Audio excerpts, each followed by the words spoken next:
Parlays and player props is back for week 13 in the NFL. I got my 4 favorite player props plus a money line parlay for you guys. My name's Austin from Calling Our Shot. If you're new to our channel, go down below, hit that subscribe button, hit that like button too. If you're curious what my favorite spread picks are for Sunday, that video has already been posted on the channel. You can go check that out. The thumbnail looks exactly like the one on the screen. Without further ado, this video is brought to you guys by Underdog Fantasy. If you've never heard of Underdog Fantasy, it's a great place to place your player prop parlays. And if you sign up using code COS or the link in the description, you get a 100% deposit match up to $100.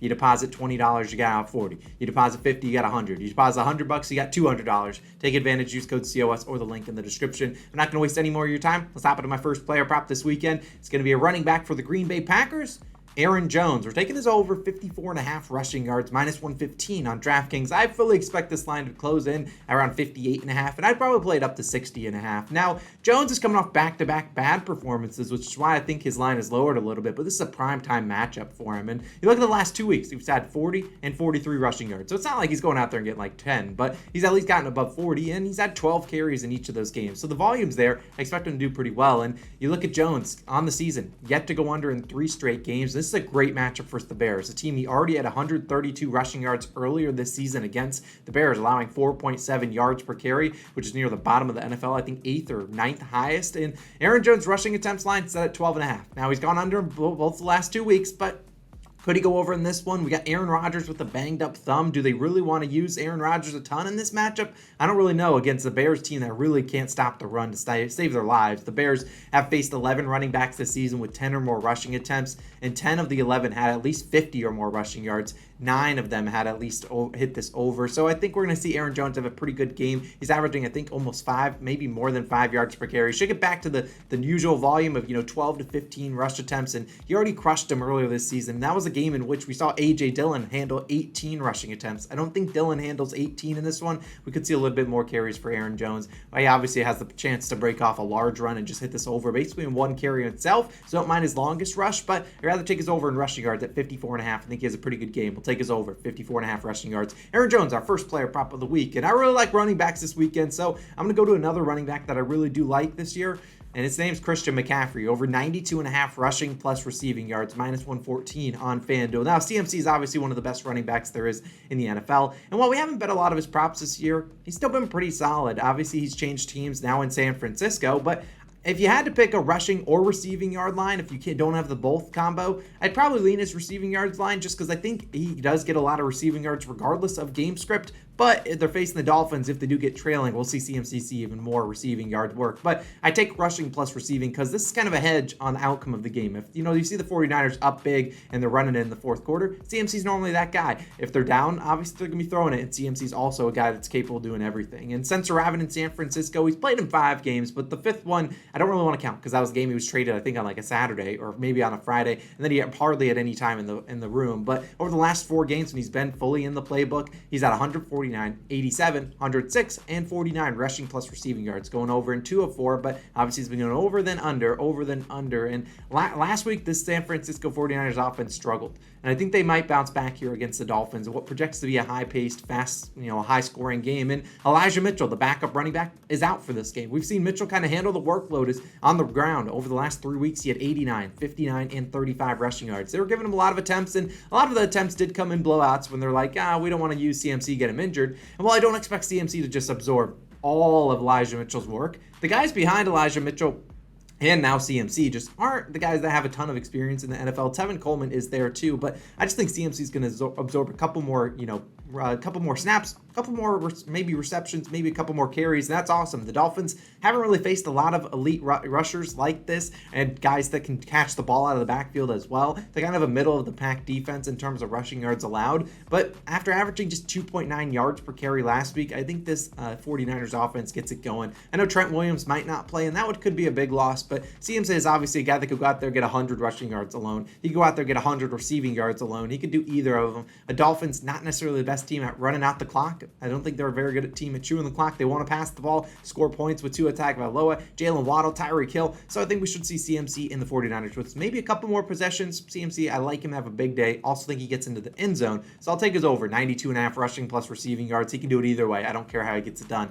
Let's move to my final running back, but my second to last prop of the day. I really like Travis Etienne Jr. of the Jaguars, over 60.5 rushing yards, minus 117 on Barstool Sportsbook. Now, this line is one that I do project to go up probably by Sunday kickoff, but I think Etienne either crushes this line or doesn't get, or, stays under 50 rushing yards. But hopefully it's the first one where he crushes the line. And Etienne, like any other bet, he comes with some risk, maybe a little bit of added risk, as he does have an injury concern. But I expect him to be fully healthy and ready to go in this one. Last week Etienne got injured, that's why you only see him have 3 rushing yards last week. But it seems like they held him out as a precaution, as they talked about. He seemed to be fully cleared after that game to be able to play in this Week 13 game against the Lions. So I think he's ready to go and should be fired up. Now the Lions, great matchup for Etienne. They allow the 3rd most rushing yards per game in the NFL. They allow 5.2 yards per carry, which is tied for 2nd highest in the NFL. And Etienne is a guy that can break off a 50-yard rush and basically cash this over in one play. And you look at Etienne's last 5-6 games. He had 3. That game got injured. 45, 109, 156, 114, 86, and 71 rushing yards. Hitting this over, obviously, in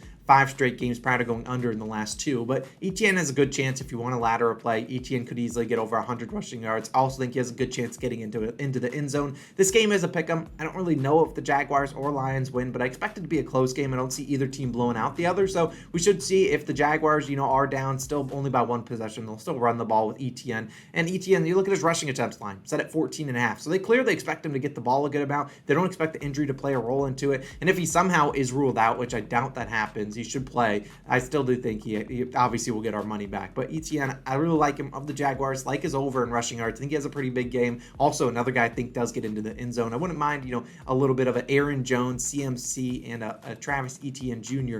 anytime touchdown parlay. Wouldn't be surprised if all 3 of those guys score a touchdown on Sunday. Now, my 4th and final player prop of the day, and then we'll get into the money line parlay, which you guys love. We're going with this guy. He's a rookie, George Pickens of the Steelers, over 19.5 yards for his longest reception. Now, Pickens, like I said, is a rookie, and he's returning close to his old stomping grounds as he went to the University of Georgia, which is about a 90-minute drive away from where he will play on Sunday in Atlanta against the Falcons. And while I like his over in receiving yards, I also like his, maybe his receptions prop. I probably want to take that, but I rather the longest reception, which is 19.5. Now, George Pickens, if you only need one, that's just a reminder. You only need one catch. It could be 20 yards. You could catch one for 1 yard and run it 20 yards. It doesn't matter how he gets it done. But Pickens is the guy that they like to take shots to, and I think he's going to show up. And like I said, he went to Georgia, and this is probably going to be the biggest game where he has a lot of friends and family at the game, which is why I think he has a pretty good game. But regardless, I think the Steelers are going to take a couple shots against the vulnerable Falcons secondary. And you look at Pickens over this line in 2 straight games with a 33 and 35-yard reception. So he crushed the line. All we need is a 20-yard reception today. And in the last 10 games, I'm not going to count the first game. That was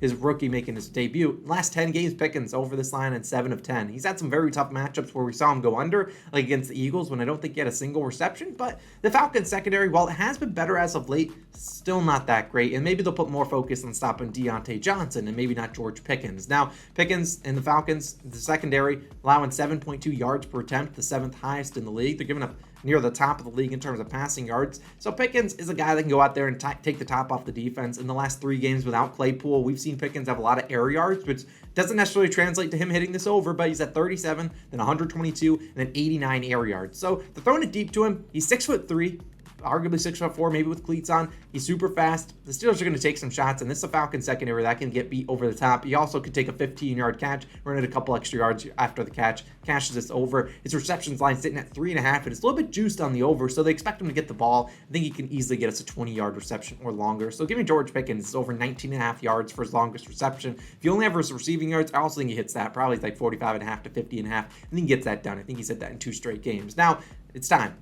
What you've all been waiting for, the money line parlay of the day. We hit 2 straight prior to last week. Last week's had a chance. We lost by, I think, 2 legs. Then we had the Buccaneers who lose in overtime. Probably should have won. Then we had the Chargers, or actually, and the Seahawks. The Seahawks obviously lose too. Yeah, it wasn't that great. So we're going to bounce back this week. 4 legs. Here are the teams. We're going Giants, Ravens, Cowboys, and Chargers.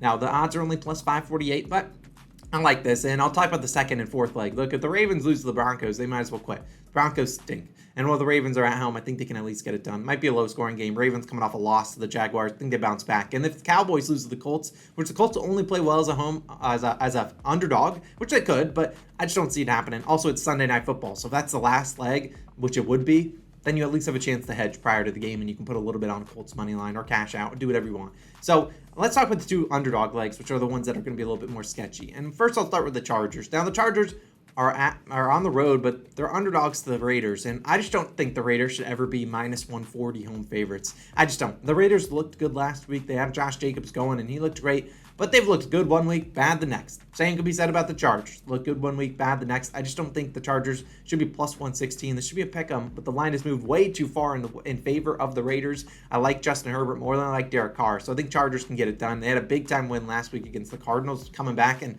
just heroic fashion, going for 2 at the end. I think they get that done. And then the Giants are a home underdog versus the Commanders. I understand the Commanders have looked really good, but it's not like the Commanders are beating up on teams. Taylor Heineke in the offense, it's been all right. It's not like it's the best offense in the world. Their defense has played pretty well, but I like the Giants as a home dog. I think they can come out there and win. They could do it pretty easily. The Giants have been a good team. It's not like there's a big marginal difference, like, oh, the Commanders are here, Giants are like down here. That's just not how I see these two teams. I see them very even. If not, the Giants maybe have the slight edge, and they're home underdogs. I just think they're a pretty good home underdog. Granted, it's not a big home underdog, on like plus 108 or plus 110, but I like those 4 teams to all get it done. Plus 548. Let's see if we can get our third money line parlay in the last 4 weeks. But that's going to wrap up the video. If you want to know my favorite spread picks, the video's right here. Sign up for Underdog Fantasy, the sponsor of the video. Use code COS or the link down below in the description. 100% deposit match. You can take advantage of that. We also have a couple other sportsbook sign-up bonuses. You can look at them all in the description. You can buy some Call in Our Shot merch if you want. This is Austin. I'll see you guys back again on Monday Night Football. We'll see you guys in that video. Peace out.